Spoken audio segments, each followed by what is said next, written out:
Qu'est-ce que le lifting cervico-facial? À qui s'adresse le lifting cervico-facial?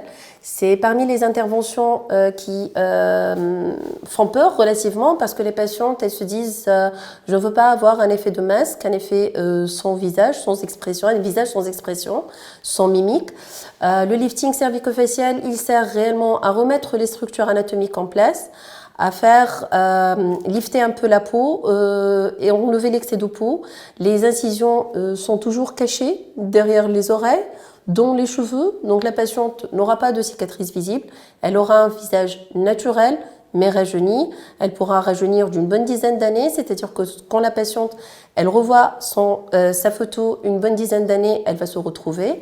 Le lifting cervico-facial est associé à la blépharoplastie, c'est-à-dire le fait d'enlever l'excès de peau au niveau des paupières supérieures et des paupières inférieures. Pour le lifting cervico-facial, les bleus, les œdèmes, ça peut durer entre 3 et 10 jours. Ça dépend de la façon du corps à réagir. Ce qui est bien, c'est que durant l'intervention, on utilise du sérum glacé. Donc, ça évite les œdèmes et ça évite les bleus en post-opératoire. La patiente portera une cagoule pendant une bonne dizaine d'années. Ça va accélérer la cicatrisation et aider à la résorption des œdèmes et à la disparition des bleus de façon plus rapide.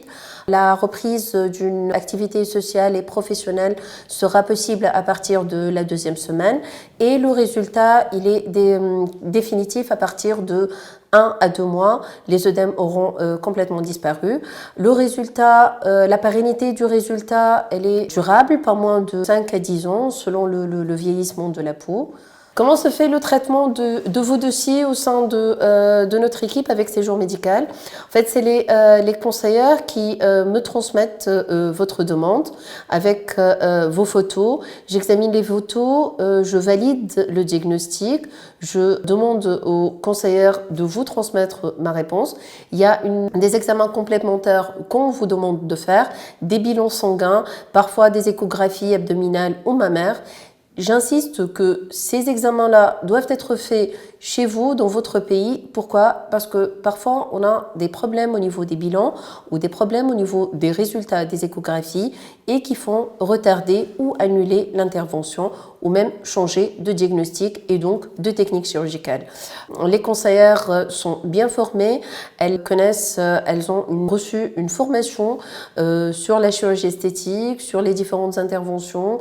Elles peuvent vous conseiller et elles sont très réactives à vos demandes et vous transmettre de façon transparente l'avis du chirurgien.